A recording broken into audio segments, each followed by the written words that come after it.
Okay guys, so I'm going to be doing a bit of a different video today because there's a bunch of new stuff coming to the game, and I'm going to be looking over when the console releases, the upcoming roadmap for the game, and how the game's going to progress, including a recent announcement about the upcoming game modes for War Robot Frontiers. So let's get into it right away. So this is on the website, and it says Development Spotlight Game Modes.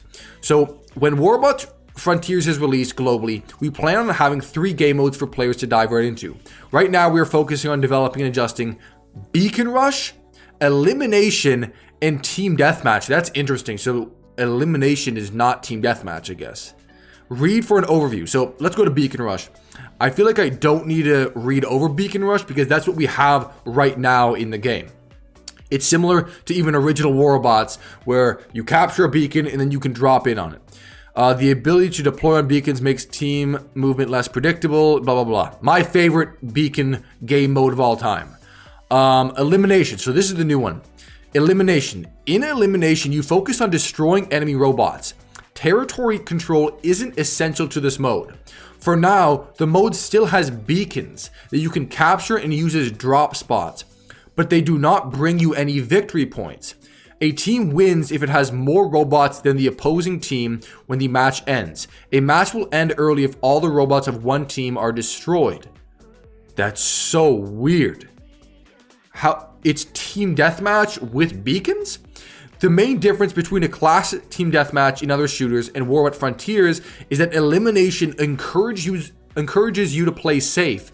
I don't like that. There's no need to go on the offensive and rake up kills. Hunt down 1 or 2 slightly armored foes, take the lead, and turtle up until the end of the match. Okay, I'm going to already say this sounds like the worst game mode. What game mode do players want to play where you take the lead, turtle up, and wait? This can be a viable tactic. And then when the enemy team realizes, okay, so it's literally team deathmatch, but you can use beacons as drop points. Beacons don't help you win, but they help you with drop points.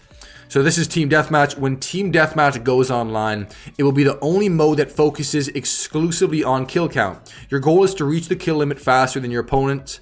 I never liked Team Deathmatch on the original War Robots because I felt like it promoted way too much camping and not enough like pushing forward into enemy territory, which seems like it should be the game. In Team Deathmatch, destroyed robots simply go on cooldown rather than getting locked until the end of the match. This means that if you play your hand well, you will be able to run these 2 or 3 same builds for the entire match. Okay, interesting. But yeah, my problem is I think it just promotes too much camping. I do think they should have a Team Deathmatch, but make the maps, I would almost make the map like half the size because that's what they do in games like Call of Duty. Team Deathmatch is often in these really small maps and it promotes constant action instead of like sitting and camping on these bigger maps. So those are the new game modes coming out. I really don't like the sound of Elimination. I feel like they should eliminate that, no pun intended, and get a free-for-all mode. I feel like an FFA mode would be really good in this game. It's you versus everyone else and everyone else versus everyone else. And I feel like that could be exciting. But I'm sure it'll come in the future. And if people don't play this game mode, they'll probably remove it. So I will let them know. And then the development roadmap. So this is an updated roadmap. So this was November 24th, early access only on PC, and that's what we're still at. And then we had, where are the arrows here? Oh, here. Oh, I just messed it up.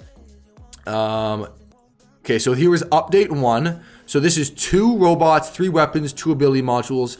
So this was the very first update where they introduced the Phantom and I think it was the Phantom and some other robots. That was December 20th. Then most recently, we had the Tricksters update. So the Tricksters has the new Mont map, which was huge.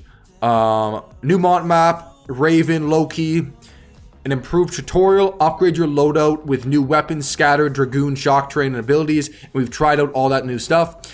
And then there's another update coming in March called the Elimination update. So Show No Mercy in a new game mode, Elimination. Oh, so this new game mode is coming out March, which is not that far away. Also, enjoy gameplay tweaks to alphas, pilot new robots, and wield new weapons and modules. So that's pretty exciting. So we're going to get a new game mode, new weapons, new robots, and new pilots in March. So that's another big update. And then up next, so Q2 to Q3 of 2023. So that's going to be past halfway mark of the year. New features inbound. Party system, yes. Gamepad support, improved movement physics, new maps, updated UI, item upgrades, daily tasks, and a battle pass. So they're going to be continuing to release content of the game right up until the game is released, which is probably on purpose. Notice how fast they're releasing new robots and weapons, and that's because they're kind of preloading it. So then on the set time of release, all this new stuff will be ready for the game, instead of the official release of the game and then everything slowly comes out. That's not as exciting for new players. So then it says also more content updates. 2023, so this year still, additional updates and patches will be released throughout early access. Stay tuned for more information. So they'll probably update this if they're going to add more content. And then this is the big thing. Closed beta for consoles. Available on PlayStation 4, PlayStation 5, Xbox One, Xbox Series X/S, and later in the year.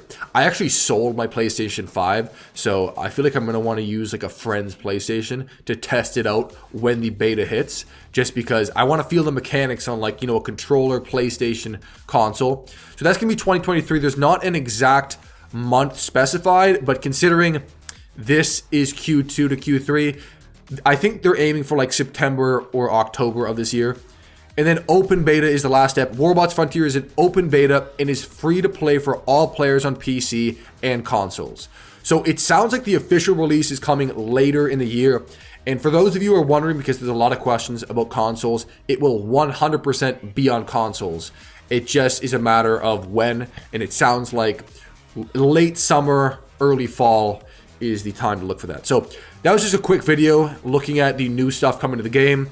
Lots of new stuff to look forward to. Let me know what you guys are looking forward to. I'm not even on console, and I'm still looking forward to the console launch to see how the game translates over to consoles.